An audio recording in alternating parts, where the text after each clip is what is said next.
안녕하세요. 시간이 됐는데 어떻게 그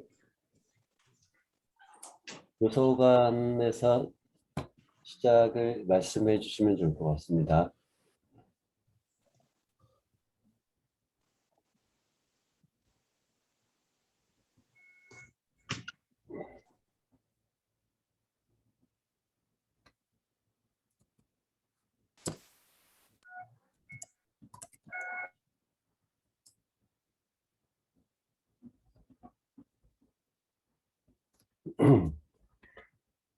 네, 안녕하세요. 오늘부터 더운 여름에 5회차에 걸쳐서 여러분과 이제 과학에 대한 이야기를 하게 될 장형진이라고 합니다. 많이 반갑습니다. 어, 얼굴을 직접 보고 이야기를 하면 더 좋을 텐데 또 코로나 시대니까 또 이런 경험을 하게 되는군요. 이것도 또 괜찮은 인연이라고 생각하고요. 강의를 뭐 하는 중에 여러분들이 궁금하신 거 있으면 이제 중간에 질문을 주셔도 괜찮고요. 제가 근데 이제 채팅창을 강의하는 중간에 이제 제대로 체크를 못하고 좀 늦게 답변할 수도 있으니까 그런 부분은 좀 양해를 부탁드리고요. 뭐 그냥 구두로 질문하셔도 괜찮습니다. 그리고 가급적이면 이제 많은 분들이 이제 카메라를 키시면은 서로 이것도 재미있을 것 같긴 하고요. 근데 뭐 이제 불편하시면은 이제 끄셔도 괜찮고요. 아, 강의를 기다리셨다고요? 이거 부담되는데요. 좀 편하게 강의를 했으면 좋겠는데 여러분들이 지금 말씀드리는 것은 어떤 면에서는 좀 생소할 수도 있는데 어차피 모르셔도 다 이제 문제없이 사셨잖아요. 그러니까 그냥 뭐 모르시는 거 이해가 안 가는 부분은 그냥 편하게 넘기시면 돼요. 흘려보내시고 또 그중에서 괜찮다 싶은 거는 또 기억하시고 하나 정도만 그렇게 기억하셔도 이 시간이 의미가 있지 않을까 이렇게 생각을 합니다. 자, 그러면은 강의 화면으로 들어가겠습니다.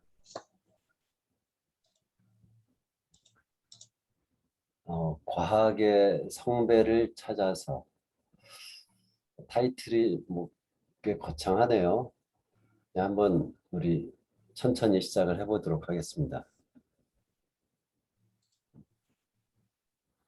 저는 장형진이라고 하고요. 과학하는 인간. 우리가 이제 현명한 인간 그러면은 이제 현생 인류를 우리가 이제 호모 사피엔스라고 하죠. 생물학적인 이름으로 명칭으로 호모 사피엔스라고 하는데 저는 이제 과학을 하는 입장에서 호모 사이언스라는 이름으로 제가 생각을 해봤고요. 어, 그래서 이제 제가 개인적으로 컨텐츠를 제가 만든 컨텐츠들을 이제 homoScience.kr라는 올려놓기도 합니다. 그래서 그거는 나중에 기회가 되면 한번 보시면 될 것 같고 혹시라도 이제 나중에 궁금하신 부분이 있으면은 이 homoscience.kr@gmail.com으로 이메일 주시면은 너무 늦지 않게 답변을 드리도록 하겠습니다. 자, 저는 이제 Doing Science is Becoming Universal에서 과학을 하는 것이 우리가 일상에서 우리가 이제 굉장히 작은 시공간에 있다가 가죠. 우리가 지구라는 공간, 그 중에서도 뭐 대한민국의 어디 노원구, 뭐 서울 이런 지리적인 공간 그리고 시간 뭐 100년 길어야 100년 정도 되는 시간 또 우리가 만나는 사람들 다 이렇게 좀 한계가 있죠. 근데 우리가 이제 과학을 생각하면은 과학이라는 것은 우리가 특정한 시간과 공간에서만 성립하는 이야기가 아니고 우주 어디서나 또 과거나 미래나 이렇게 다 성립하는 그런 것이 이제 과학이거든요. 과학에서 찾아낸 이제 자연의 원리라든가 그런 것들이. 그래서 그러니까 과학을 함으로써 좀 더 우리가 보편적인 시간과 공간을 조금 더 이렇게 넘어서 보편적인 존재가 되는 것은 아닐까 이런 생각을 가끔 해봅니다. 특히 우리가 이제 주관적인 생각, 자기가 바라보는 주관적인 생각 어쩔 수 없죠. 나는 주관을 가지고 있으니까 나의 정체성이 있죠. 우리가 이제 경험에 의해서 내 또 의식이 형성되기도 하고 근데 그렇게 이제 주관적으로 바라보는 것보다도 더 큰 틀에서 우리가 바라볼 수 있지 않을까. 꼭 어쨌든 뭐 과학적인 지식을 아는 것이 중요한 것이 아니고 과학이라는 것이 객관적인 태도, 객관적인 관찰, 그리고 합리적인 사고, 합리적인 추론 이런 것이 이제 과학의 어, 태도죠. 그래서 우리가 이제 과학적으로 하는 것이 중요하다. 무엇을 발달시키는 데 중요하다. 우리가 이제 역사적으로 보면 뭐 정치라든가 경제라든가 뭐 문화라든가 이런 부분들이 이제 시간에 따라 변화해 왔지만은 우리가 이제 과학이라는 영역이 불과 이제 100년 사이에 이렇게 이제 예전에는 상상도 하지 못할 문명 그리고 예전에는 생각하지 못했던 아주 작은 세계라든가 우주의 아주 커다란 곳 이런 것까지 볼 정도로 과학은 다른 분야에 비하여 아주 엄청나게 발달을 했죠. 빠르게 발달을 했고 어떤 면에서는 다른 분야에 비해서 훨씬 더 변화가 많고 성공을 했다라고 볼 수 있습니다. 그래서 제가 뭐 과학을 뭐 다 굉장히 뭐 과학만 찬양하는 그런 것이 아니고 한편 그런 의견이 있을 수 있다는 거죠. 우리가 이제 도대체 과학이 무엇이길래 이렇게 다른 분야에 비해서 비교할 수 없을 정도로 이렇게 빠른 발전, 성공을 했을까? 그거는 이제 과학적인 태도에 근거한 것이라고 생각을 하고요. 과학적인 태도는 객관적으로 보는 것, 그리고 합리적으로 생각하는 것. 그래서 우리가 이제 그러한 태도가 살면서 우리 가끔 필요하지 않을까. 저도 뭐 늘 그렇게 하지는 못하고요, 물론. 편한 대로 생각하죠. 그냥 또 주관적으로 생각하고 어쩔 수 없는데, 이제 가끔은 그런 관점이 사는데 도움이 되기도 하는 것 같습니다. 좀 길었죠? 자, 세상을 우리가 이제 이해하고자 하는 그런 호기심과 탐구의 마음에서 이제 과학이 시작됐다라고 할 수 있죠. 세상을 둘러보면은 아주 복잡하죠. 다양하기도 하고요. 어떻게 이런 세상이 있게 됐을까? 우리가 여행을 갈 수 있다면 이런 곳도 한번 가보고 싶네요. 평화롭고 아주 멋진 풍경입니다. 이러한 세상, 어떻게 도대체 가능했을까? 어떻게 해서 이렇게 세상이 됐을까?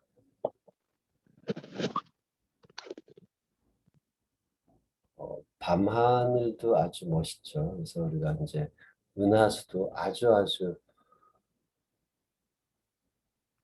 진짜 관측하기 좋은 빛의 공해, 광해가 없는 곳에서는 은하수를 볼 수 있을 텐데 요즘에는 너무나 보기 힘든 그런 풍경이지만 멋지죠, 밤하늘.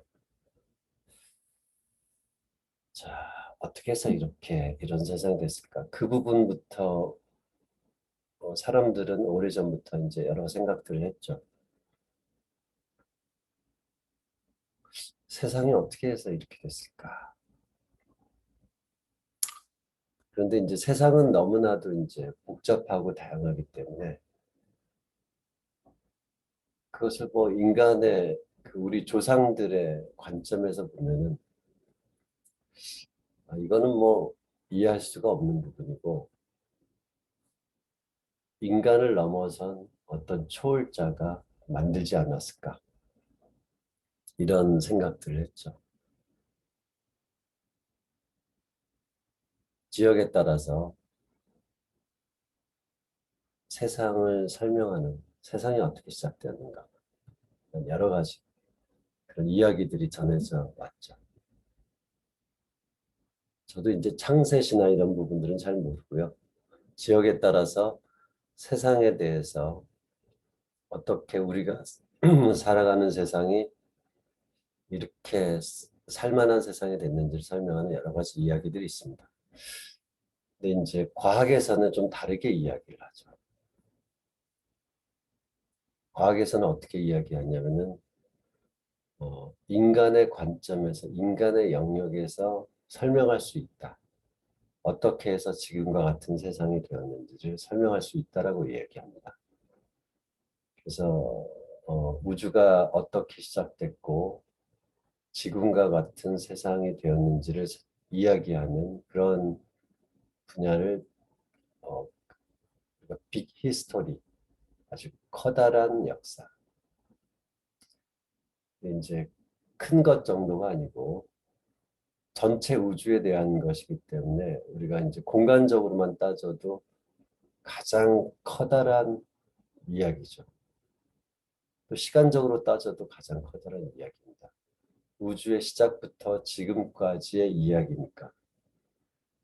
그래서 이제 우리나라 말로 이제 번역을 할 때 빅 히스토리는 클 것자와 클 때자 이렇게 두 번 써가지고 거대 역사 이렇게 번역을 하죠. 자, 과학에서 밝혀냈다라고 해서 이제 100% 맞다라고 할 수는 없겠죠. 하지만은 우리가 이제 실제 관찰 결과 면밀하게 관찰하고 또 그 관찰된 것을 탄탄하게 설명할 수 있는 체계적인 이론이 있습니다. 그래서 이론과 관찰이 잘 맞아서 그것을 이제 과학적으로 말할 수 있는 것이죠. 자, 거기서 이야기하는 거는 어, 저 이제 빅히스토리에 대해서 다시 한번 짧게 말씀을 드리면은 우리가 이제 우주가 어떻게 시작되었는지, 우주가 뭐 시작돼서 어떻게 지금까지 됐는지, 또 뭐 지구가 어떻게 나타나서 형성이 됐고, 아주 오래전의 지구는 지금과 좀 많이 달랐겠죠. 그것이 어떻게 변화해서 지금처럼 우리가 사는 지상의 세계가 됐고, 생명은 언제 나타나서 지금처럼 다양한 생명체들이 있을까? 그리고 인간이 나타나기 전에는 어떠한 역사들이 있을까? 자, 그리고 이제 인간이 나타난 이후로 어떠한 일들이 있었는가? 그래서 이제 우리가 빅히스토리는 이 전체를 아우르는 것이고요. 우리가 보통 이제 역사라고 하면은 인간의 역사를 이야기하죠. 그래서 인간의 역사는 뭐 국사, 뭐 한국사, 세계사, 뭐 아시아사, 유럽사 뭐 이렇게 인문학적에서 다루고 있으니까 과학에서는 일단은 이제 뭐 빅히스토리다 그러면은 우주가 시작돼서 인간이 나타나기 전까지의 역사를 보통은 이야기를 합니다. 물론 이제 원래 뜻은 인간의 역사까지 포함하는 가장 커다란 역사죠. 그래서 이제 빅히스토리라는 이제 개념은 그 데이비드 크리스찬이라는 그 역사학자가, 과학자가 아니고 역사학자가 1980년대에 처음 사용하면서 이제 발전을 하기 시작했죠. 그래서 이제 그 데이비드 크리스찬이라는 분이 이제 테드라고 하는 그 유명한 그 렉처, 세계적인 그런 이제 플랫폼에서 강연하는 것이 있고요. 그다음에 이제 빌 게이츠가 빅 히스토리에 대해서 이야기하는 것이 있습니다. 그래서 우리가 또 세계 최고 수준의 부자가 이런 과학에 대해서, 빅 히스토리에 대해서 어떠한 이야기를 했는지 잠깐 들어보는 것도 괜찮을 것 같습니다. 그래서 제가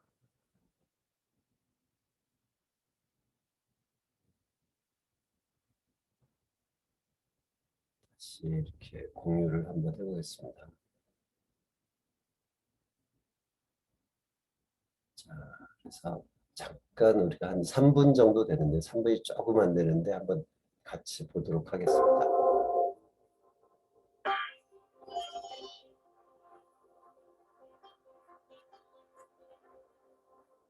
Welcome to Big History.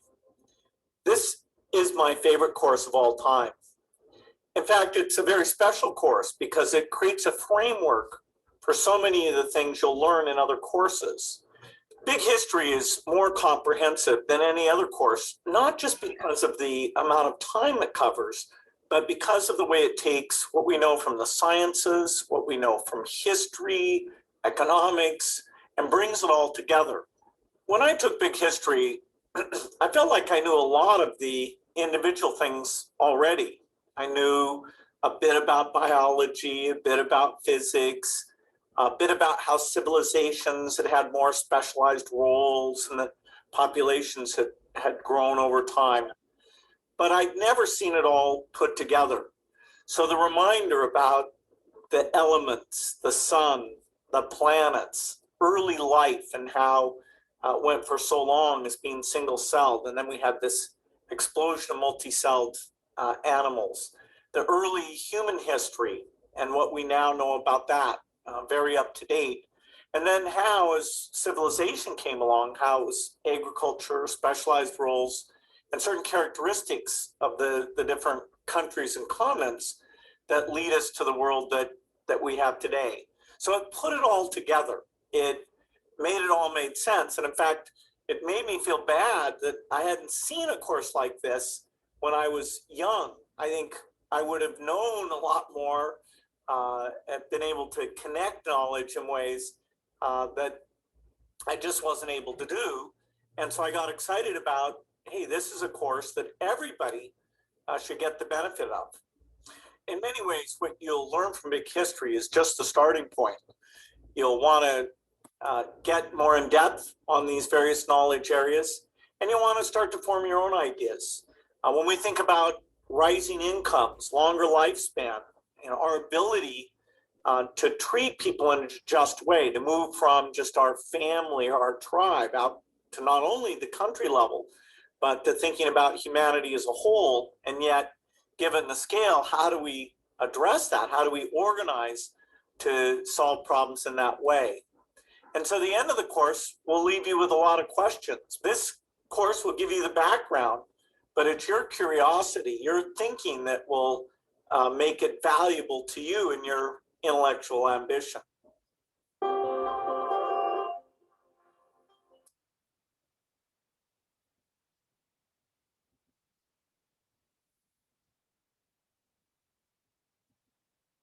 다시 이제 화면으로 들어가겠습니다.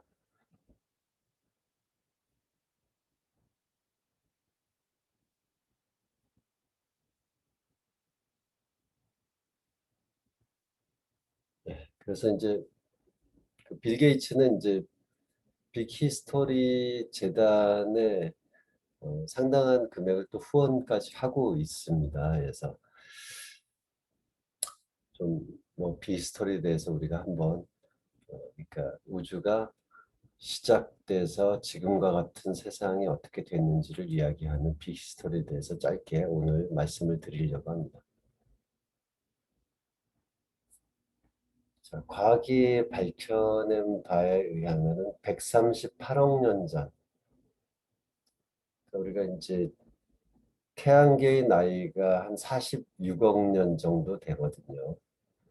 그럼 46억에 이제 3을 곱하면은 3, 42, 3, 68에서 뭐 이렇게 한 138억 년이 되는데, 그러니까 태양계가 형성된 시간보다 뭐 한 3배 정도 긴 그런 과거에 우주가 시작됐다라고 그런 것이죠. 자, 우주가 어떻게 시작됐냐면은 진공에서 무엇이 나타나는 것이 아니고요. 진공이라고 하면은 공간은 있는데 공간 안에 아무것도 없는 것이 이제 진공이죠. 이제 우주가 생기기 전에는 시간도 없고 공간도 없다라는 거죠. 그러니까 이제 우주가 138억 년 전에 생겼어? 그러면은 우주가 생기기 전에는 뭐지? 이렇게 물어보는 것이 의미가 없다는 거죠. 시간이 우주가 이제 생기면서 같이 이제 시계가 째깍째깍 시간이 흘렀으니까요. 그래서 이제 우주가 생겼다라고 하는 거는 시간과 공간이 생겼다라는 시작되었다라는 의미입니다.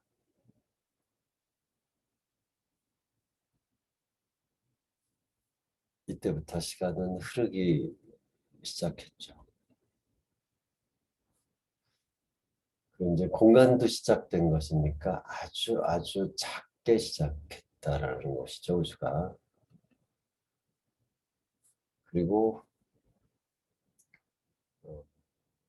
그 아주 좁은 영역에 지금처럼 광대한 우주를 다 이렇게 만들어낼 씨앗이 있었던 것이니까 뭐 밀도도 엄청나게 높았을 것이고요.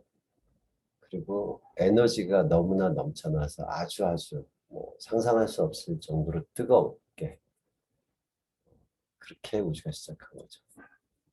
이제 급격하게 시간과 공간이 나타나면서 확장이 된 거죠. 물론 이제 우주가 처음 천지창조라고 부를까요? 처음 시작한 순간, 이때는 빛이 아직 없었습니다. 빛은 그 이후에 좀 이따 나타나거든요. 그래서 태초에는 빛이 없었고요. 이제 시각적으로 이렇게 볼 수는 없지만 빛이 없기 때문에 이제 우리 인간의 관점에서 그래도 봐야 되니까 이렇게 표현을 했을 뿐입니다. 그러니까 좀 숫자가 나오고 뭐 영어도 있고 뭐 플랑크 뭐 이런 얘기도 있고 그러니까 좀 어렵게 보이실 겁니다. 근데 우리가 이제 자 이게 이제 시간이거든요. 10의 마이너스 43승초 요 전의 시간을 우리가 이제 플랑크 시기라고 해서 우주의 첫 시기. 자, 그러니까 굉장히 짧은 시간이죠. 우리가 이제 분모가 이제 10에 10, 그러니까 1하고 0을 43개 놓고 그다음 분의 1 정도 되는 시간이니까 엄청나게 짧은 시간이죠. 그래서 이 짧은 시간 우주의 첫 시기를 우리가 이제 플랑크 시기라고 하는데 이때는 어떤 일이 있었을지 사실은 인간이 아직 모릅니다. 인간이 알지 못하는 미지의 영역이죠.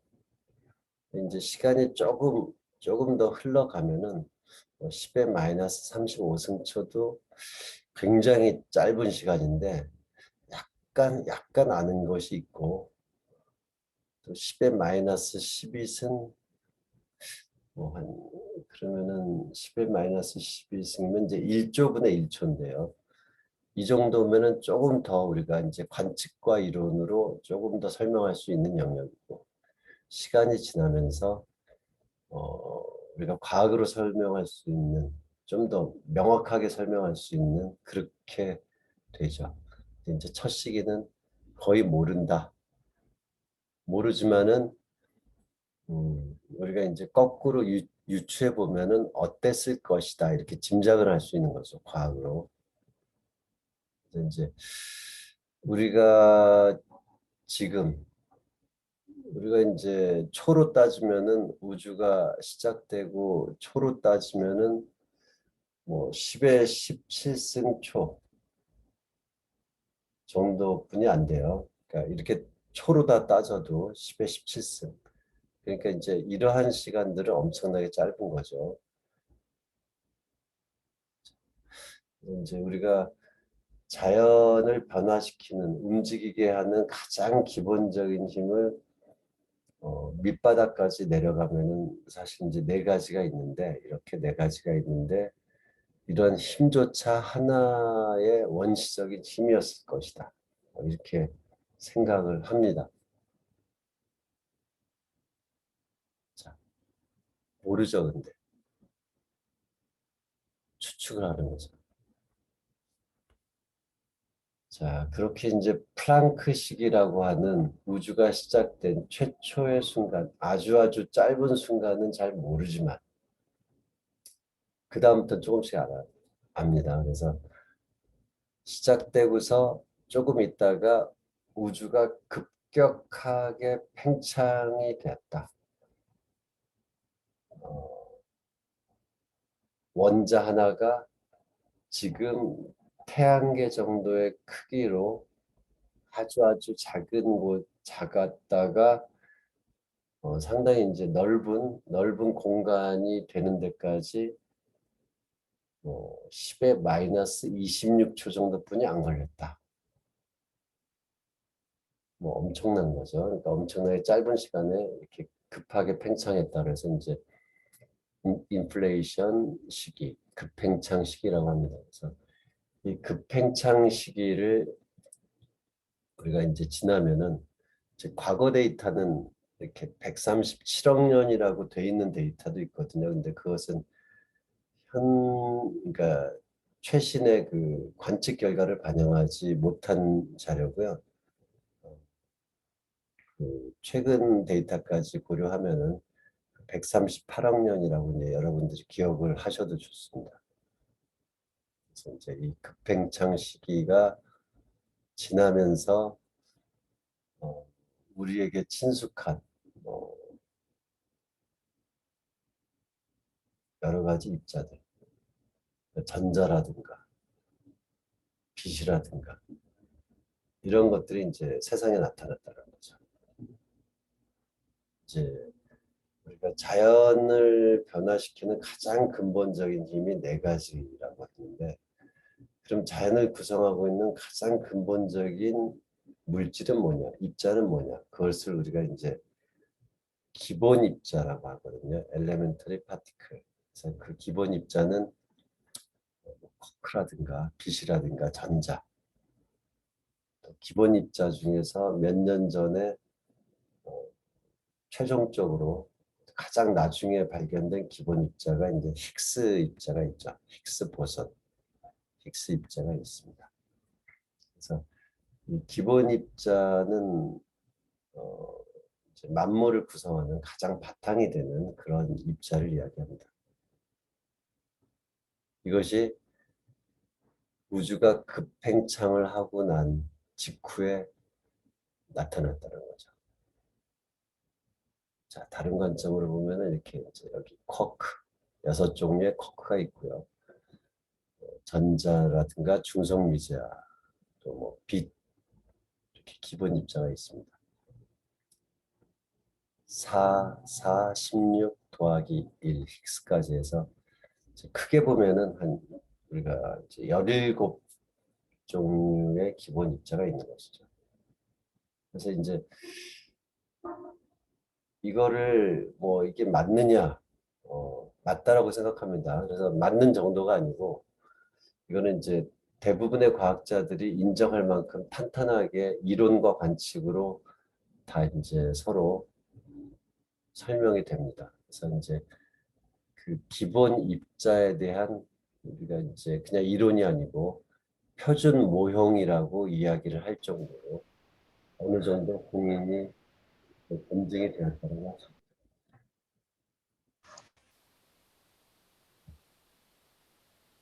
우리가 우주를 구성하는 가장 기본적인 물질이 세상에 나타났으면 그 다음에 어떤 일이 일어날까요? 우리가 이제 음식을 만들려고 하는데 재료가 다 준비가 된 거죠. 우주를 구성하려고 하는데 재료가 다 준비가 된 겁니다. 이제 그 구성된 가장 밑바탕이 되는 재료를 가지고 우주는 다양한 물질들을 만들어냅니다. 다양한 물질들을 만들어낸 결과 지금과 같은 다양한 우리가 물질들이 있게 된 거죠. 그래서 이제 우주가 만들어낸 첫 번째 요리가 무엇이냐? 이게 이제 프로톤 양성자, 뉴트론 중성자,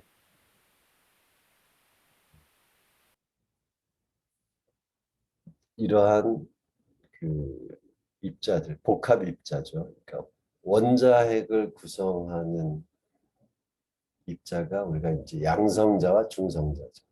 이제 원자핵을 구성하는 입자라고 해서 양성자, 중성자를 한꺼번에 이야기를 할 때는 핵자라고 얘기하죠. 그래서 이제 뒤에 자자가 붙는 거는 이제 뭐 입자, 뭐 거기서 나온 거고요. 이제 양성자, 중성자만이 아니고 뭐 쿼크로 만들 수 있는 여러 가지 많은 복합 입자들이 있습니다. 그리고 전자도 있고 전자의 반물질인 이제 양전자도 있고 빛도 있고 이렇게 이제 입자가 굉장히 많이 만들어졌어요. 그래서 이제 이런 복합 입자들이 많이 만들어졌는데 우리가 동물도 종류가 굉장히 많죠. 그래서 입자 동물원이라고 부르기도 합니다. 자, 이거는 시간이 언제냐? 10의 마이너스 6승이면은 우리가 10의 4승이면은 만이고 거기다가 이제 100을 곱하면 100만이죠. 그래서 우주가 시작되고 100만 분의 1초 정도가 지났을 때 그때 최초로 이렇게 요리가 나온 거죠. 기본 입자들을 가지고 다양한 입자들이 나왔다. 자, 시간이 조금 더 지났습니다. 그래서 조금 더 지났을 때 우리가 이제 수소, 가장 원소가 이제 한 100여 종이 있는데 그 중에서 가장 가벼운 원소가 수소죠. 그래서 수소는 이제 양성자 하나로 돼 있죠. 거기 이제 중성자가 하나 더 붙으면은 이제 뭐 중수소, 중성자가 두 개 붙으면은 뭐 이제 삼중수소 이렇게 수소의 동위 원소도 있긴 한데 기본적으로 대부분의 수소는 양성자 하나인 그런 이제 원자핵이 양성자 하나로 구성되어 있죠. 그래서 수소는 이미 이전에 만들어졌어요. 사실은 앞선 시기에 1초가 되기 전에. 근데 이제 지금은 한 몇 초가 더 지났고 몇 초가 더 지났고 몇 분 사이에는 또 어떤 일들이 일어나냐면은 우리가 헬륨이라든가 헬륨은 우리가 이제 헬륨이 나타나기 전까지는 원소가 수소 하나뿐이 없었는데 우리가 이제 이렇게 수소의 원자핵인 양성자와 뭐 중성자가 서로 결합해서 이렇게 새로운 원소가 만들어진 거죠. 그래서 이제 우주 초기에 이렇게 핵이 합성됐다. 이것이 이제 두 번째 우주가 내놓은 요리라고 할 수 있습니다. 그리고 이제 뭐 원자 번호 3번, 그러니까 양성자가 3개 있고 중성자가 3개 있어서 원자핵을 구성하는 리튬이라든가 이렇게 가벼운 원소들이 우주 초기에 이렇게 만들어졌습니다. 지금 이제 우주를 관측하다 보면은 우주의 가장 흔한 물질은 수소고요. 수소가 이제 우주에서 가장 흔하게 한 70 몇 프로 정도, 74%. 그리고 그 다음에 이제 흔한 것이 이제 헬륨이거든요. 그래서 태양도 수소와 헬륨으로 구성이 되어 있죠. 이제 우주에서 가장 흔하게 된 이유가 우주 초기에 이런 것들이 만들어졌기 때문에 우주 곳곳에 퍼져 있는 것이죠. 지금 이제 이야기를 드리는 거는 어떻게 이렇게 단순한 기본 입자, 아까 말씀드렸다시피 한 17종 정도의 단순한 걸 가지고 어떻게 해서 이렇게 다양한 물질들이 다양한 모양, 지구와 같은 태양과 같은 천체도 있고 또 우리가 지금 일상에서 경험하고 있는 여러 가지 물건들, 또 사람이라고 하는 이런 생명체들, 동물, 식물 이런 것들이 다 어디서 왔는가 그 기원에 대해서 이야기를 하는 것입니다. 그리고 이제 우주는 여기서 다시 조금 더 말씀드리면은 아직 이렇게 주기율표에 나타나는 우리가 이제 볼 수 있는 이런 원소들은 아직 나타나지 않은 거죠. 그러니까 왜 이렇게 가벼운 원소만 처음에 나타나게 됐느냐. 우주는 처음에 시작하고서 이제 급팽창 시기를 지나면서 좀 이제 덜 급하게 팽창을 하고 있지만은 그래도 계속 팽창하고 있거든요. 그래서 처음에는 엄청나게 뜨거웠지만은 지금의 우주 온도는 평균적으로 영하 270도 정도 그 정도로 이제 식었죠. 우주의 크기는 엄청나게 또 커졌고요. 그래서 우주는 처음에 시작된 이후로 점점 더 팽창하면서 식어갔습니다. 그래서 이 헬륨 정도를 만들어냈던 몇 분 정도가 지나고 나면은 우주가 더 식었기 때문에 더 무거운 원소를 만들 만한 그런 힘이 없어요. 그래서 아주 온도가 높아야지 서로 간에 격렬하게 양성자와 중성자가 또는 헬륨 원자핵이 격렬하게 충돌하면서 더 무거운 이런 원소들을 만들 수 있을 텐데 팽창하니까 충돌할 기회도 적어지고 또 팽창하면서 식으니까 충돌해서 새로운 원자핵을 만들 만한 그 정도의 에너지가 안 되니까 이런 원소들을 만들지 못했죠. 그러면 저렇게 대부분의 원소들은 도대체 어디서 만들어졌을까? 이런 궁금증을 가지고서 우리가 이제 다음 단계로 넘어가면 되는 것이죠. 자, 일단은 이제 원자핵은 만들어졌지만은 우리가 이제 원자라고 하는 거는 원자핵 외에 전자까지 있는 거죠. 그래서 음전하를 갖고 있는 전자. 그리고 원자핵은 양성자가 양전하니까 원자핵은 전기적으로는 양전하를 띠고 그래서 이제 음전하를 띠고 있는 전자도 기본 입자거든요. 그래서 우주가 점점 식어가면서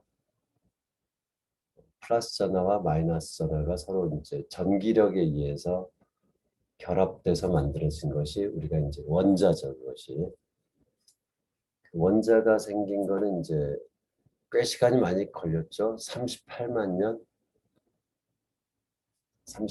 년 정도 지나서 이때 우주 온도는 어느 정도로 식었을까요? 꽤 시간이 흘렀는데 이때 우주 온도는 한 4,000도 정도?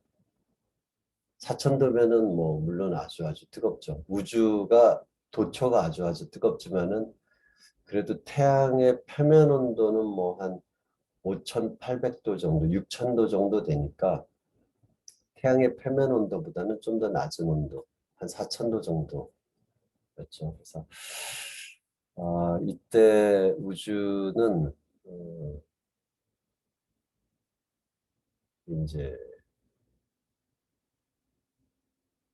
우리가 원자가 탄생하면서 어떤 일이 일어났냐면은, 자 이제 좀 흐릿했다가 이렇게 약간 좀 선명해졌죠. 이제 우리가 4,000도 정도면은 약간 이제 붉은 빛을 띠거든요. 그래서 이제 우리가 태양 같은 경우는 온도가 좀 높아서 4,000도보다는 높아서 여러 가지 색들이 태양에서부터 오기 때문에 이제 하얀색으로 좀 보이는데, 밤하늘의 별을 관측하다 보면은 어떤 별은 이제 붉은 빛을 띠는 것이 있어요. 그거는 이제 태양보다 온도가 좀 더 낮은 거죠. 그리고 이제 어떤 별을 보면은 약간 푸른 빛을 띠는 것이 있습니다. 그러면은 그거는 우리가 직접 가서 재지 않아도 태양보다 온도가 높은 별입니다. 그래서 빨주, 노초, 파남보 이렇게 갈수록 별빛이 이렇게 빨강색보다는 주황색이, 주황색보다는 파란색의 온도가 더 높은 것이죠. 이제 이렇게 붉은 빛이 돌았는데 이제 이런 식의 원자가 생겨난 거죠. 이제 빛이 좌충우돌하면서 이렇게 있다가 원자가 생기면서 빛이 좀 자유롭게 됐거든요. 그래서 그 부분이 이렇게 혼탁했던 좌충운동을 해가지고 빛이 이제 뭐 우리가 직진을 해야지 좀 뚜렷하게 보일 텐데 직진을 할 수 없다가 원자가 생기면서 빛이 직진을 할 수 있게 돼서 우주가 좀 더 이렇게 또렷하게 됐다. 너무 제가 구체적으로 이야기를 하는지 모르겠지만 여러분들 이제 제가 처음에 말씀드린 것처럼 저는 이제 여러분들이 이걸 구체적으로 다 아는 것보다는 그냥 그림만 그리면은 되실 것 같아요. 빛이 이렇게 또렷해졌는데 우주는 팽창하면서 점점 식어가죠. 계속 팽창하고 식어갔죠. 그래서 이제 우리가 붉은색을 띄었다가 점점 온도가 내려가면은 우리가 볼 수 없는 영역, 점점 어두워지는 겁니다. 그래서 암흑 시대가 되는 거죠. 우주 어디를 봐도 아무것도 볼 수 없는, 무언가 있긴 있지만은 아무것도 볼 수 없는 그런 암흑 시대가 1억 년, 2억 년 가까이 그렇게 지속되었습니다. 근데 이제 보이지 않는다라고 해서 아무 일이 안 일어나는 건 아니었거든요. 어떤 일이 일어났냐면 아까 이제 기본 입자도 있었고 거기서 이제 헬륨도 만들어졌고 또 원자도 만들어졌고 물질들이 있는 것이죠.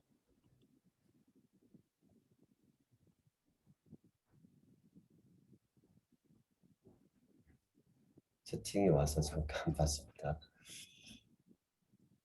자, 물질들인데 이제 우주에 골고루 이렇게 팽창하면서 퍼졌지만은 어느 곳에서는 조금 더 물질이 많은 곳이 있었고 어느 곳은 좀 더 물질이 적었었고. 네, 씨. 이거 언제까지 세수하면 안 돼요? 화, 수, 목 오늘까지? 그리고 나서도 계속 이거 바르고? 제가 음속을 했습니다. 예.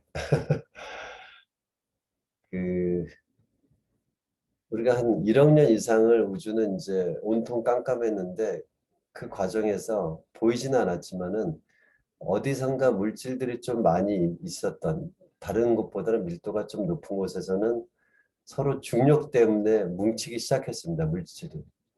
오랜 시간에 걸쳐 1억 년 이상을 물질과 물질들이 뭉치게 되고 뭉치면은 또 그 중력이 커지니까 더 먼 곳에 있는 물질들을 또 이렇게 뭉치고 자 그러면서 어떤 일이 일어났을까요? 물질들이 뭉쳐졌죠. 그 물질들이 뭉치게 되면 어떻게 되냐면은 이 중력 에너지가 이 중심 쪽에서는 그 뭉치게 되면 이제 열 에너지로 이렇게 뜨겁게 온도가 올라가거든요. 그래서 어디선가 보이지는 않지만은 물질들이 뭉쳐지고 그 중심은 온도가 올라가고 있었습니다. 그러다가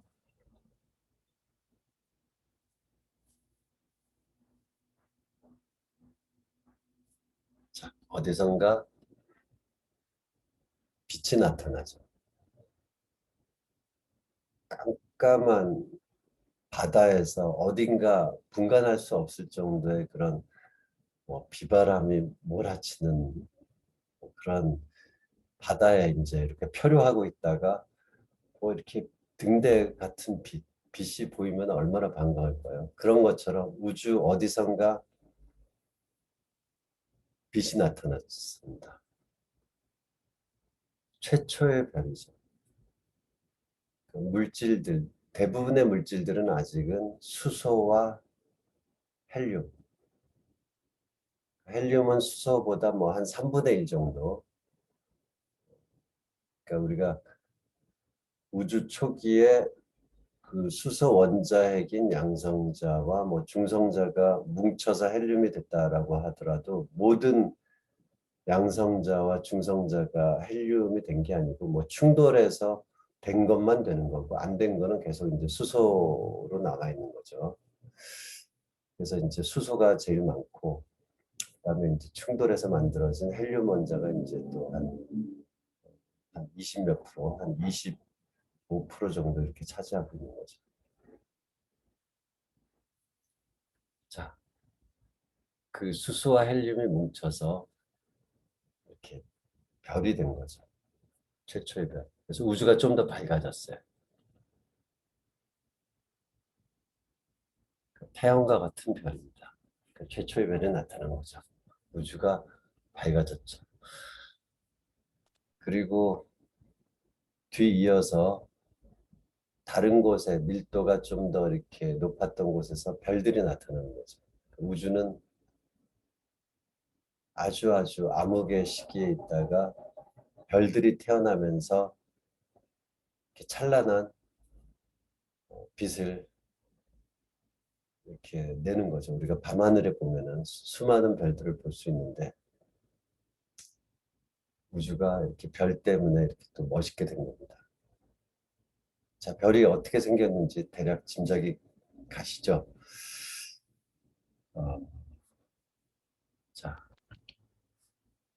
별들만 태어난 것이 아니고 별들은 또 이제 서로 무리를 지어서 이렇게 뭉치면은 우리가 별들이 모인 것을 은하라고 그러죠. 그래서 우리는 이제 우리가 속한 은하가 우리 은하라고 하죠.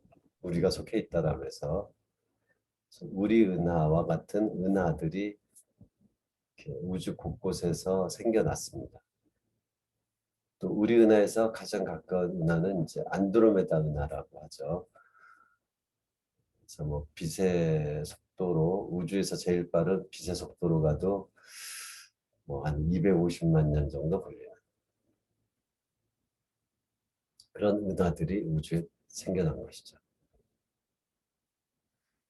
우리가 이제 허블 망원경이라고 그 지구 바깥에 우주선에서 이제 우주에서 이제 관측을 하고 있어요. 허블 우주 망원경이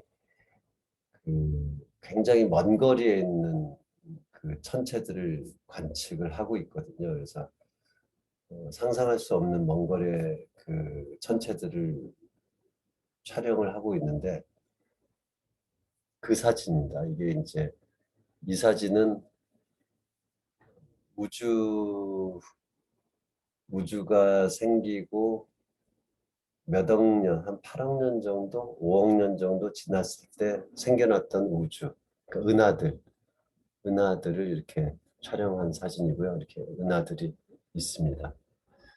은하들이 많이 생겨났죠.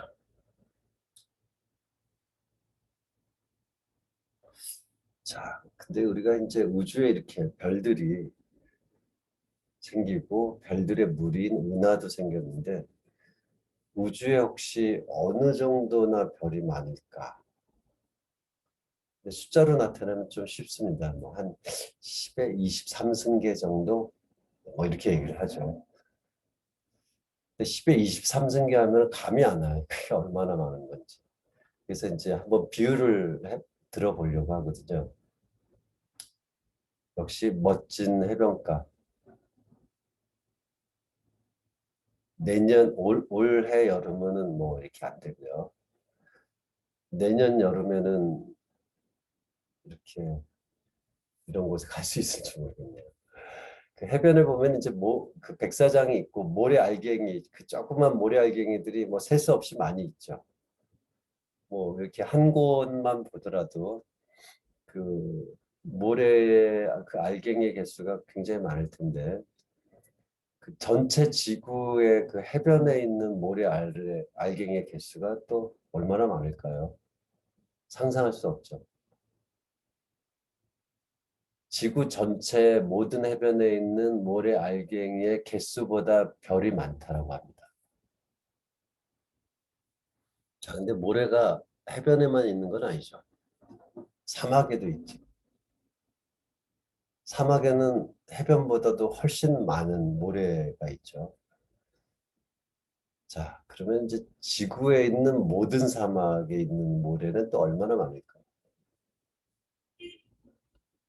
자, 이제 아프리카 북쪽에 사하라 사막인데요. 사하라 사막을 찍은 건데 실제로 촬영을 한 건데 인공위성에서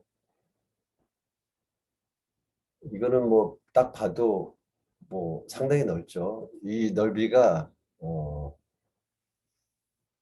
한반도 넓이의 이제 40배가 넘는 그 면적이 사막인데 여기에는 또 얼마나 또 모래가 많겠습니까?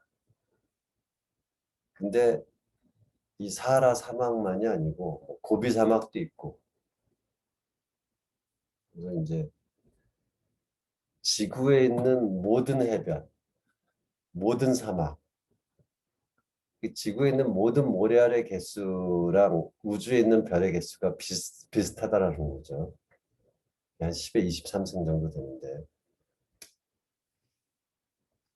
우리가 이제 태양은 그렇게 많은 별 중에 하나일 뿐이고 그러니까 우주가 뭐 상상할 수 없을 정도로 크고 뭐 이렇게 방대하다 뭐 이렇게만 생각할 것이 아니고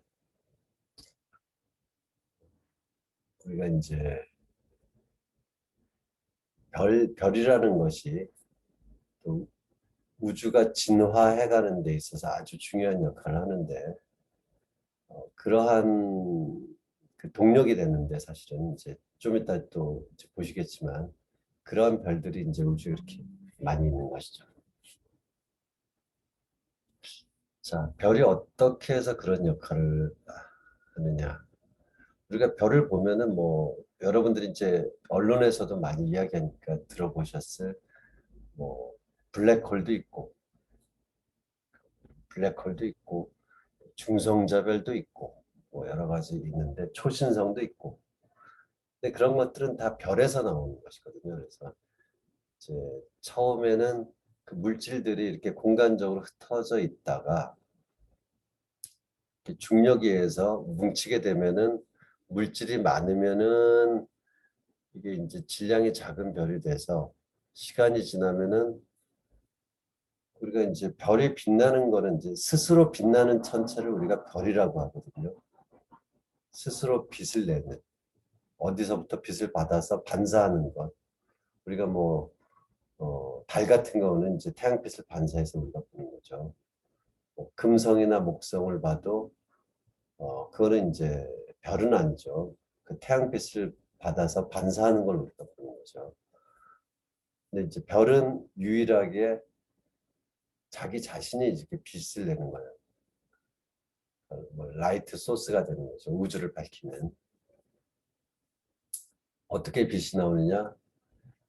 그 이제 표면 온도는 뭐 태양도 표면 온도가 뭐 한 6,000도 정도뿐이 안 되지만 그 내부로 갈수록 온도가 높거든요. 그래서 중심부는 뭐 1,000만 도가 넘습니다. 태양이. 그래서 그렇게 온도가 높으면은 거기서 수소 원자핵이 헬륨 원자로 변하는 뭐 이런 핵 융합 반응 같은 것들이 일어나는 거죠. 그래서 별이 빛을 내는 거는 핵 융합 반응이 중심에서 일어나면서 거기서 나오는 에너지가 바깥으로 전달이 돼서 그래서 이제 스스로 빛을 낼 수가 있는 것이죠. 자, 어쨌든 그렇게 별이 이제 빛을 내다가 그 수소를 다 소진했다라든가 뭐 이러면은 또 이렇게 연료를 소진하면은 생명을 마감하는 거죠. 그래서 마감하기 전에 아주 이렇게 부풀어 오르고 붉은 빛을 띄었다가 이렇게 터져버리죠. 터져버리면은 주변에 물질들을 남기고 이렇게 구름처럼 되는 거죠. 그래서 이런 성운 남기고 중심부에는 좀 뭐 외성이라고 하는 건 이제 우리가 외놈 이런 뜻이 아주 작은 별, 흰색을 띠는 작은 별이 되는 거예요. 근데 이제 우주의 장소에 따라서 물질들이 좀 적어서 이렇게 별이 될 수도 있지만은 물질이 이제 꽤 많이 있으면은 질량이 이제 큰 별이 되는 거죠. 이제 질량이 큰 별은 이 중력이 크기 때문에 이 수명이 많이 짧아요. 그래서 짧은 시간을 살다 가지만 또 격렬하게 살다 가는 거죠. 그래서 얼마 지나지 않아서 뭐 몇 천만 년 정도 우리가 질량이 작은 별은 수명이 뭐 100억 년이 넘을 수도 있는데 우리가 이제 태양 같은 이제 표준적인 별은 수명이 한 100억 년 정도 되거든요. 그래서 우리가 이제 태양이 생긴 지 뭐 한 46억 년 정도 지났기 때문에 앞으로 또 같은 만큼의 수명이 남아 있는 셈인데 태양보다 질량이 큰 것들은 이제 격렬하게 연료를 소진하고 이게 아주 또 커다랗게 생을 마감할 때도 이렇게 커다랗게 부풀어 올랐다가 수명을 다할 때도 아주 장렬하게 산화합니다. 그래서 초신성, 별 하나가 폭발하면서 내는 빛, 이 밝기가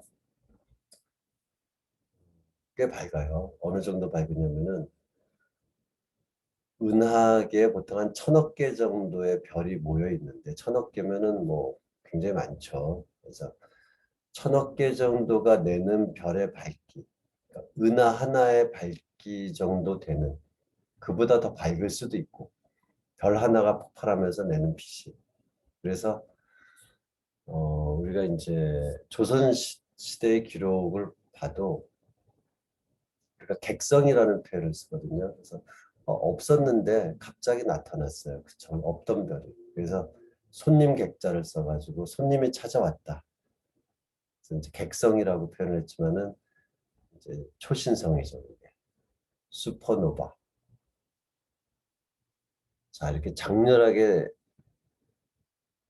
산화하면서 중심부에 질량이 이제 어느 정도 됐기 때문에 이제 중성자별이라고 하는 것, 뉴트론 스타가 만들어지기도 하고 또 원래 이제 질량이 아주 상당히 컸다. 질량이 이제 컸으면은 중성자별보다 더 극단적인 천체, 블랙홀이 되는 거죠.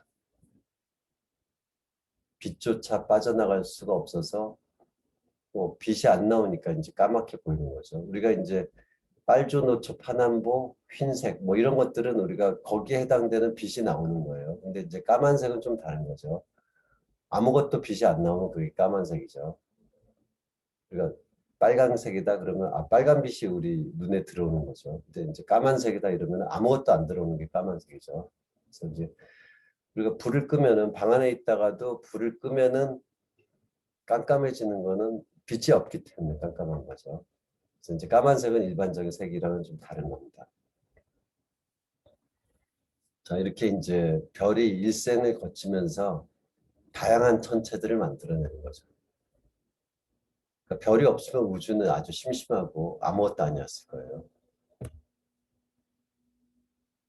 자, 우리가 이제 우주 처음에는 이제 기본 입자, 빛이라든가 전자, 쿼크 이런 기본 입자가 없었지만은 급팽창을 하고 난 직후에 이제 급팽창이 끝나면서 그 우리가 알고 있는 그 만물을 구성하는 기본 입자들이 만들어졌고, 그 다음에 이제 몇 분 정도 지났을 때, 우주가 생기고 몇 분 정도 지났을 때 첫 번째 복합 물질인 이제 양성자와 중성자, 기타 뭐 여러 강입자들, 코크로 만들 수 있는 여러 가지 입자들이 이제 나타났다라고 이제 했죠. 그래서 이제 우주 전역에서 수소와 헬륨이 만들어졌지만은 나머지 원소들은 어떻게 되냐? 별 내부에서 만들어지는 거죠.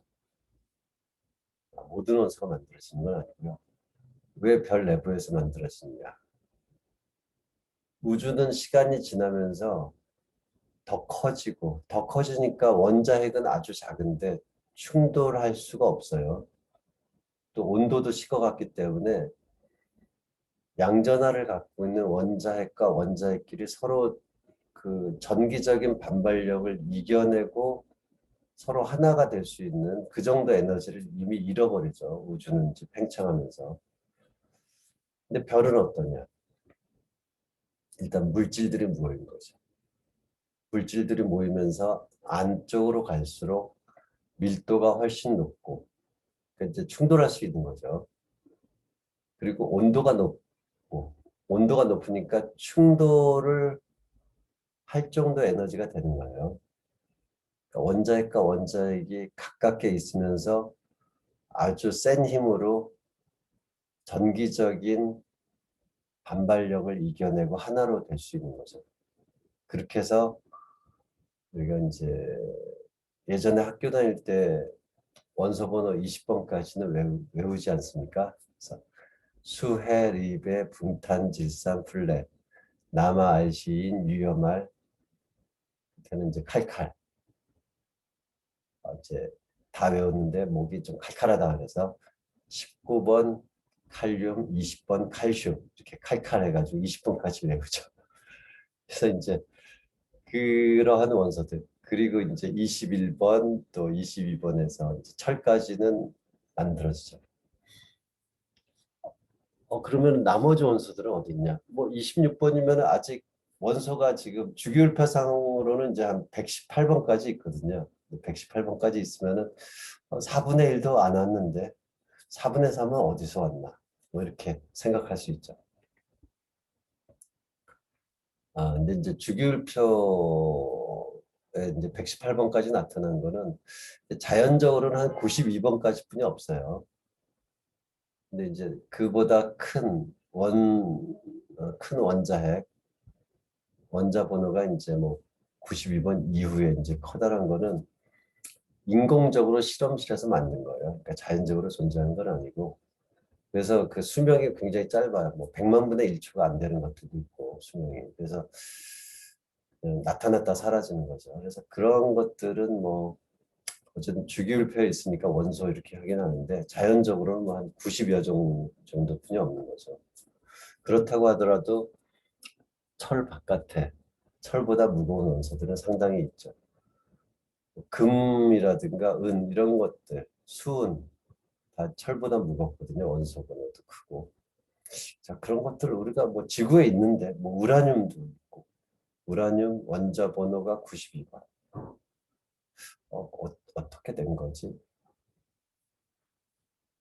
자, 별 내부에서 감당할 수 없는 그런 원소들은 아까 이제 초신성 이야기를 했죠. 질량이 무거운 별이 짧은 수명을 살다가 최후에 아주 장렬하게 산화하면서 은하 정도의 밝기로다가 이렇게 빛날 정도로다가 이렇게 아주 강렬하게 폭발을 한다. 그 폭발이 너무너무 이렇게 대단해서 별 안에서조차 만들 수 없었던 철보다 무거운 원소들을 폭발하면서 서로 이제 원자핵들이 엄청나게 세게 충돌을 합니다. 그러면서 철보다 무거운 원소들, 그런 것들이 만들어진 거죠. 채팅을 또 하신 분이 있어서. 예. 자, 그래서 이제 우리가 이제 보면은 수소가 우리 몸을 보면은 수소가 한 10%, 탄소가 한 18%, 질소도 있고 산소도 있고 산소가 제일 많죠. 이제 질량으로 따졌을 때 개수로 따지면 수소가 제일 많은데 질량으로 따졌을 때 우리 몸무게가 뭐 100kg이다. 우리 질량이 100kg이다 이러면은 산소가 한 65kg 된다는 거죠. 수소가 한 10kg 되고. 왜 탄소는 많으냐? 18%나 되느냐? 다른 원소에 비해서. 그러니까 이제 탄소는 사족이죠, 사족. 그러니까 결합할 수 있는 팔이 4개가 있어요. 그래서 우리가 이제 만들 수 있는 4개가 있어서 제일 많은 결합팔을 가지고 있어서 다양한 분자들을 만들죠. 그래서 탄소가 우리 몸을 이루고 있는 여러 가지 분자들을 중심에 있습니다. 그래서 골격 원소라고 하는. 그래서 이제 생명체의 골격 원소는 탄소. 그래서 탄소가 많죠. 사족은 주기율표 외울 때 사족은 이렇게 외웠던 것 같아요. 다 기억은 안 나는데 사족. 지금은 또 이렇게 학교에서는 사족이라고 안 그러고 14족이라고 하더라고요. 이제 사족이라고 치고 예전에 사족 밑에 원소가 처음 나타나는 게 이제 탄소. 그다음에 그 밑에 실리콘, 게르마늄, 주석 이렇게 있거든요. 그래서 그렇게 외웠던 것 같아요. 사탄의 시계는 Si 실리콘, 게르마늄 Ge, 주석과 납으로 돼 있다. 뭐 이렇게 외웠던 것 같아요. 사탄의 시계는 주석과 납으로 돼 있다. 육족은 또 이렇게 되었던 것 같아요. 육족. 처음에 나타난 게 이제 산소, 그 다음에 황, S, 그 다음에 이제 Se, 원소기호로 쓰면 그 밑에 T, 뭐 PO 이렇게 나거든요. 그래서 6OS, SE, TPO 이렇게 되니까 6시에 오셔서 OSSE 오셔서 TPO 대포나 한잔 하시죠. 뭐 이런 식으로 6시 오셔서 뭐 썰렁하죠. 썰렁하죠. 질문이 채팅으로 들어온 거는 이제 좀 이따가 말씀드릴게요. 나이가 들면은 뭐 웃기려고 해도 좀 썰렁하게 되고 뭐 더울 때 썰렁하게 만드는 건 또 나쁘지 않으니까 그렇죠. 오늘 많이 덥다고 하던데. 자, 이런 원소들이 어디서 왔다고요? 별에서 왔습니다.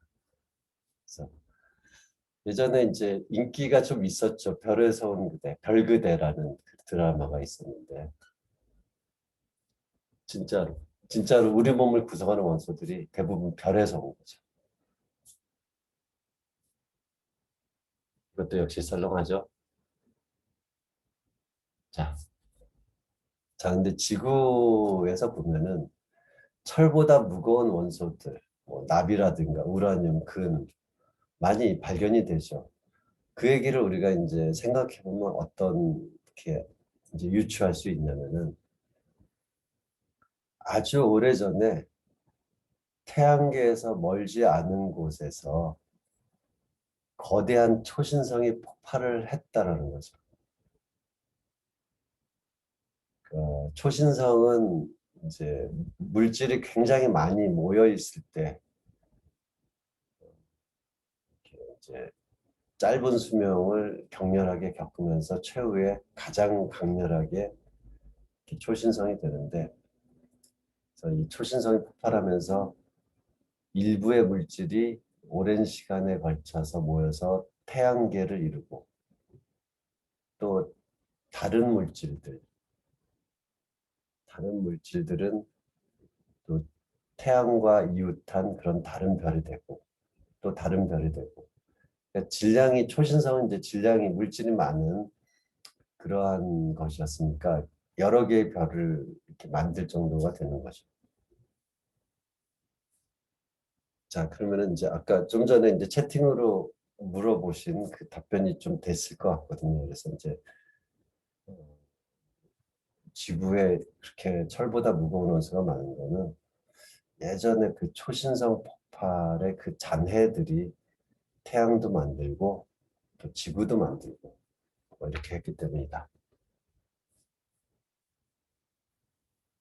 자, 이제 아까 어떤 얘기를 들었냐면 이제 태양계의 나이가 한 46억 년 정도 된다.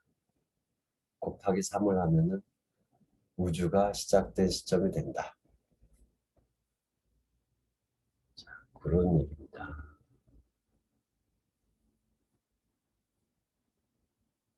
자, 그 46억 년 전에 어떤 일이 일어났냐. 어쨌든 뭐 초신성이 폭발하고 그 잔해들이 있는데, 잔해 중에서 좀 이제 물질이 어느 정도 많이 모여 있는 곳에서 중력 때문에 서로 또 뭉치게 되죠. 그래서 뭉쳐서 이제 원시 태양이 만들어지고, 이 바깥에서는 또 행성들이 만들어지고 그런 거죠. 시간이 지나서 수, 금, 지, 화, 목, 토, 천, 해, 해왕성까지 만들어진 거죠.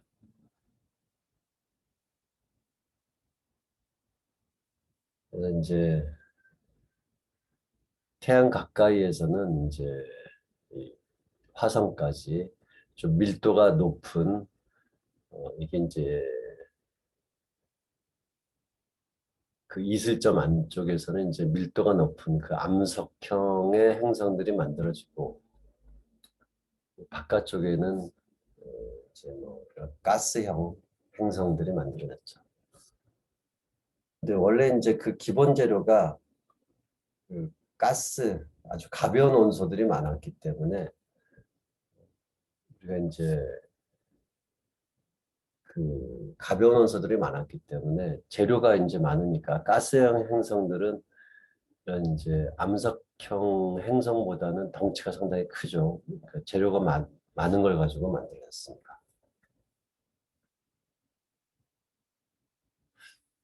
근데 이제 그 다 행성이 되거나 그런 건 아니죠. 그 일부는 뭐 이렇게 소행성을 이루기도 하고, 또 조그만 뭐 해성을 이루기도 하고, 이렇게 자그마한 천체들이 있는 거죠. 자, 또 채팅을 하셔서.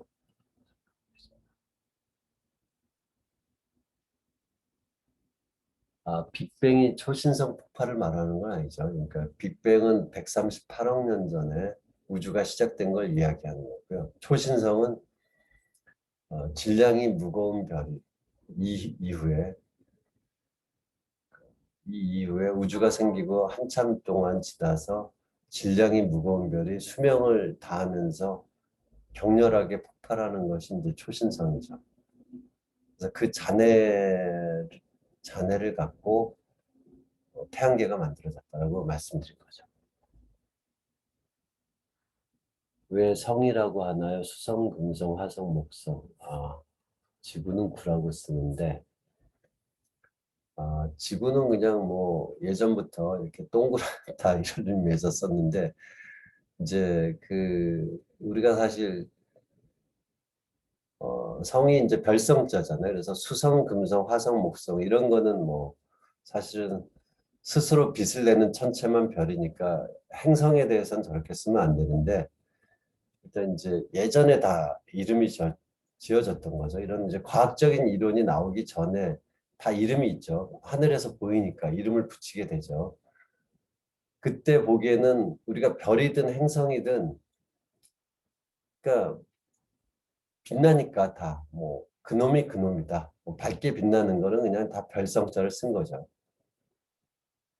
근데 이제 지구는 우리가 하늘에 이렇게 떠 있는 게 아니죠. 우리가 살고 있는 거니까 좀 다르죠. 답변이 되셨을까 모르겠습니다.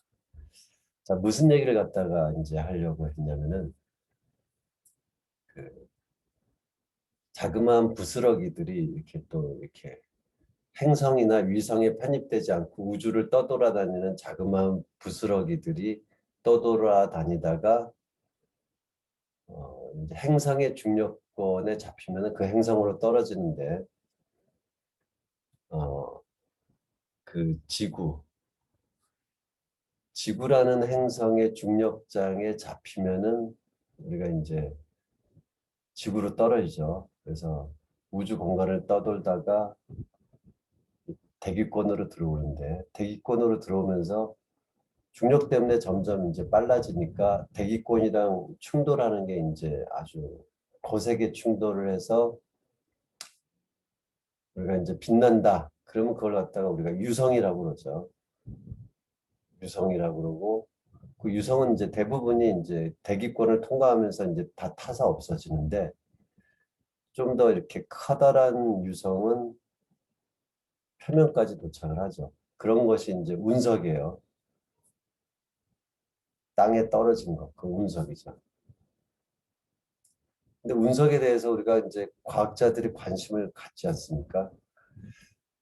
그래, 뭐 우주에서 왔으니까 관심이 있다 이렇게 생각되기도 하지만 또 한편으로는 운석을 이렇게 또 팔아요. 이렇게 인터넷에서 보면은 뭐 이거는 어떤 운석인데 얼마에 판다. 심지어는 이제 아마존 같은 데도 이렇게 팔거든요. 운석 5개짜리 세트, 한 세트 얼마? 18달러. 한 2만 원 정도면 사는 거죠. 이 운석으로 만든 목걸이, 뭐 팔찌 이런 것들도 팔거든요. 재미로 이렇게 쳐보시면은 그러니까 별로 안 비싸요. 근데 이제 좀 신기하죠. 저 우주에서 온 걸 가지고 장신구를 만들어서. 근데 이게 이제 운석의 과학자들이 관심을 갖는 거는 지구는 그 태양계가 형성될 당시의 정보를 거의 갖고 있지 않죠. 지구는 너무나 많이 변했죠. 근데 운석은 어떠냐? 우리가 태양계든 행성이든 운석이든 다 비슷한 시기에 생겼거든요. 제가 수락을 해드리겠습니다. 대기실에.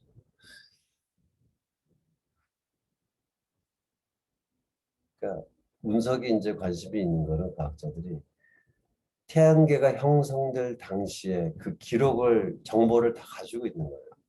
우주에 있었기 때문에 별 변하지 않고.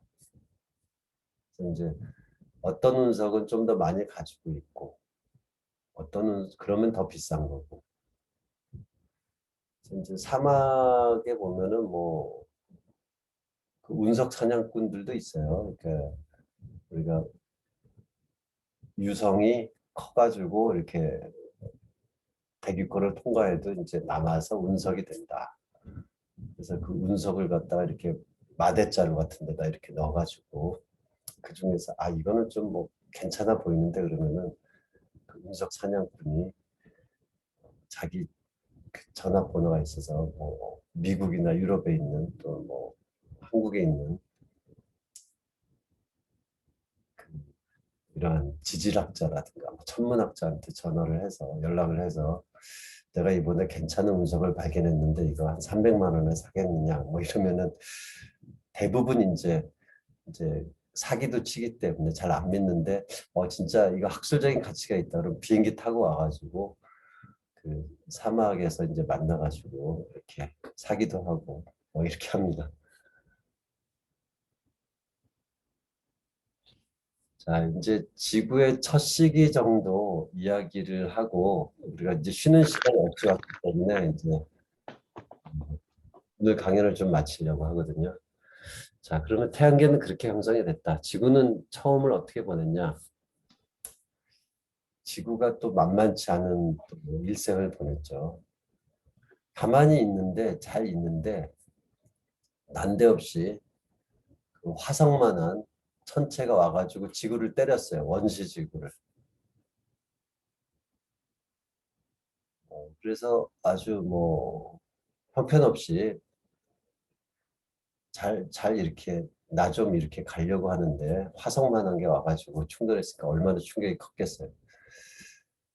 참고로 화성의 크기는 얼마냐면은 지금 지구의 그 반지름이 한 6,400km 되거든요. 지구의 반지름. 6,400km가 좀 안 되는데 그 정도 됩니다. 근데 그거의 반 정도. 화성의 반지름은 지구 반지름의 한 반 정도 돼요. 그러니까 그만한 게 이제 와서 때린 거죠. 둘 다 뭐 그냥 뭐 이렇게 망가졌죠. 망가졌는데 망가져도 항상 이제 파괴는 창조의 어머니. 망가졌지만 또 중력 때문에 다시 그 파편들이 뭉치는 거죠. 근데 이제 지구가 좀 더 컸기 때문에 그 파편들을 좀 더 많이 흡수하면서 원래의 충돌 전의 지구보다 조금 더 커졌고 이 화성만 했던 천체는 물질을 이제 충돌하면서 물질을 잃어버리고 그 반지름이 한 또 반 정도가 됐어요.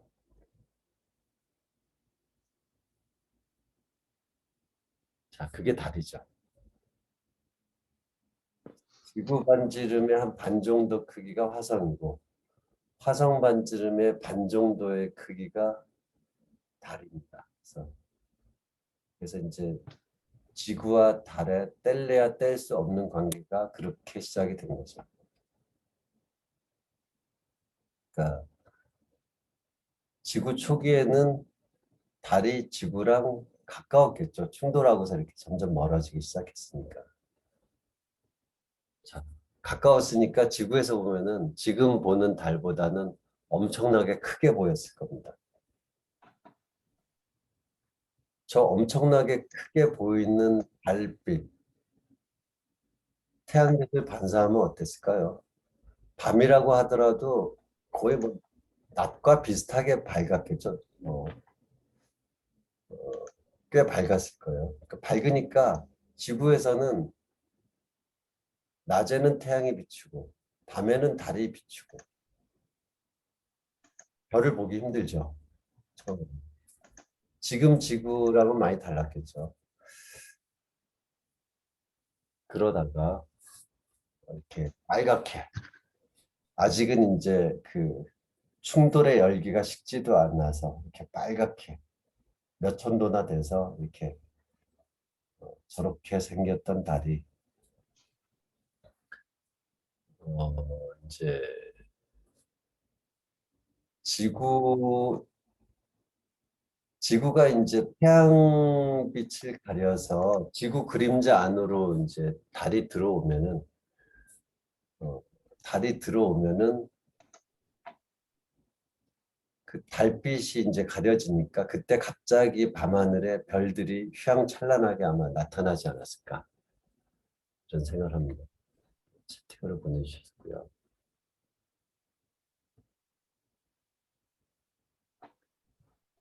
블랙홀이 있으면 화이트홀도 있다는 가설이 있던데 가능성은 그러니까 화이트홀이 있는 이론도 있고 화이트홀이 없는 이론도 있고 아직 검증되지는 않았고요. 그 다음에 이제 또 질문해 주신 게 행성들은 궤도를 도는데 왜 이렇게 이탈해서 충돌하는 일이 발생하나요? 이게 이제 지금 달이 충돌한 거는 태양계가 형성되는 당시거든요. 그러니까 그때 다 아직 자리를 잡기 전이었어요.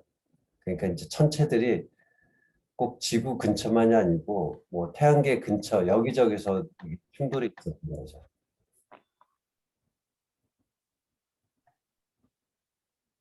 자, 그래서 이제 뭐 충분하고 또 지구의 뜨거운 이러한 열기가 식지도 않고 그래서 우리가 지구의 첫 시기를 우리가 명왕누대라고 하거든요. 명왕이라는 건 이제 지옥을 다스리는 왕이죠. 그래서 하데스, 지옥의 왕, 하데스. 그래서 이제 하데안이라고 영어로는. 이때는 아직 생명이 태어나고 싶겠습니까? 이런 상황에서 이렇게 태양은 아직 없었고 지구에서 이제 첫 시기, 지옥과 같이 보이는 이 시가 이제 지구의 첫 시기죠.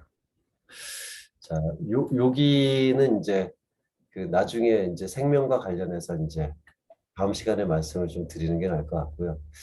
오늘은 여기까지 하겠습니다. 여기까지 하고요. 일단은 공유를 제가 풀고요. 공유를 풀어야지 제가 이제 화면 쪽으로 얼굴을 돌릴 수 있거든요. 그래서 여러분들 질의응답을 또는 이제 말씀하시고 싶은 것들 이렇게 같이 나누는 시간을 갖겠습니다.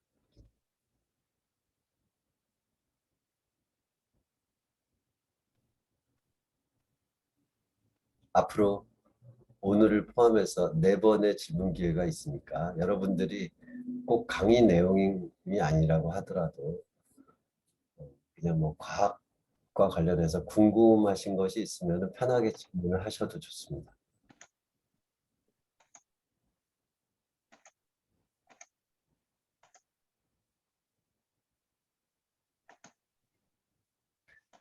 제가 목소리 톤이 이렇게 높낮이가 이렇게 있는 편이 아니라서 아무튼 그 졸리우실 수도 있어요. 그래서 강연에서 여러분들이 또 이제 그걸 얘기해 주시면 제가 내가 그렇지 이러고 또 이렇게 더 다르게 하려고 하고 핵발전소는 어떻게 작동하나요? 핵이 어떻게 에너지를 만드는지 궁금합니다. 그래서 이제 우리가 이제 별 같은 경우에는 이제 가벼운 원소, 수소가 이제 좀 더 무거운 헬륨으로 이제 융합하면서 에너지를 내는데 지금 아직 이제 핵 융합 발전은 실용화되지 않았기 때문에 우리가 지금 현재에서 쓰고 있는 핵 발전은 원자핵을 분열시키는, 핵을 융합시키는 게 아니고 우라늄 같이 무거운 원자핵을 중성자로 때려서 분열시키는 거거든요. 분열시키면서 에너지를 얻는 거예요. 그래서 이제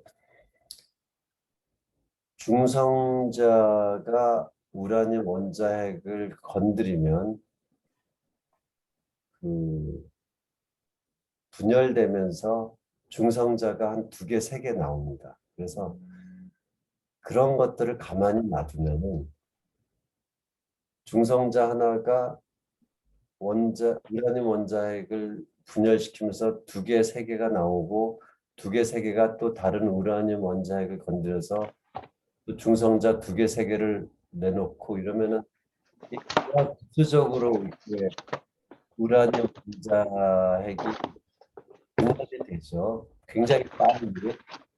그렇게 되면은 이제 원자폭탄이 되는 거고요. 근데 이제 중간중간에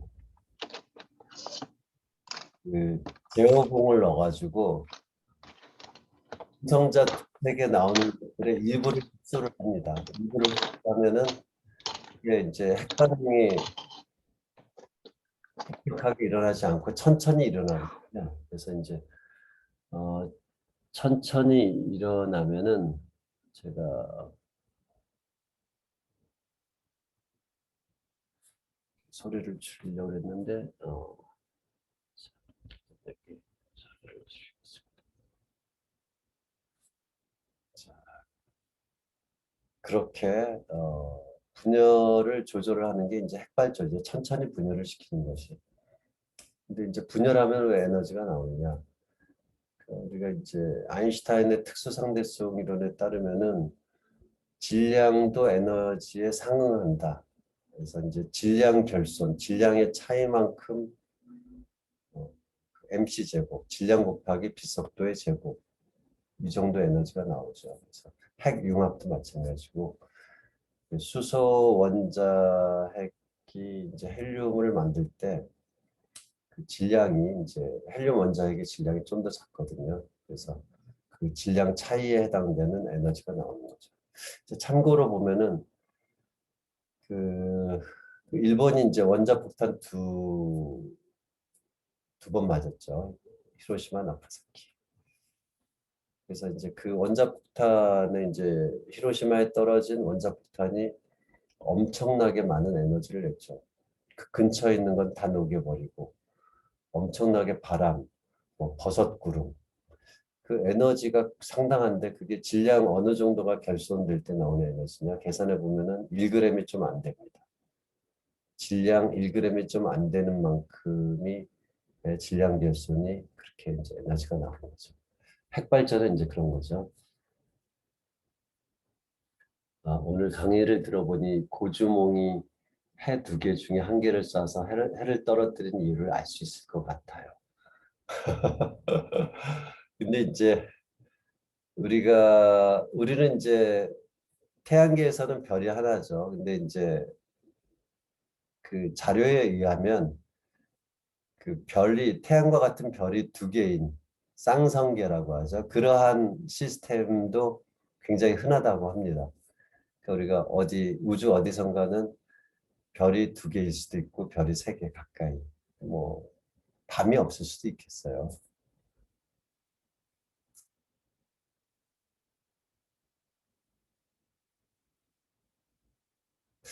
자, 오늘 여기까지 좀 하고요.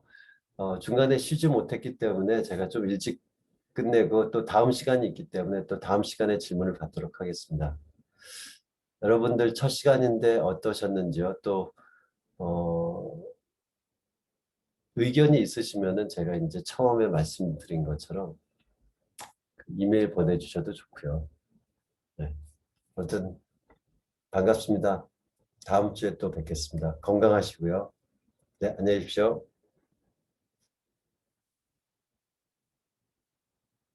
감사합니다. 예, 고맙습니다.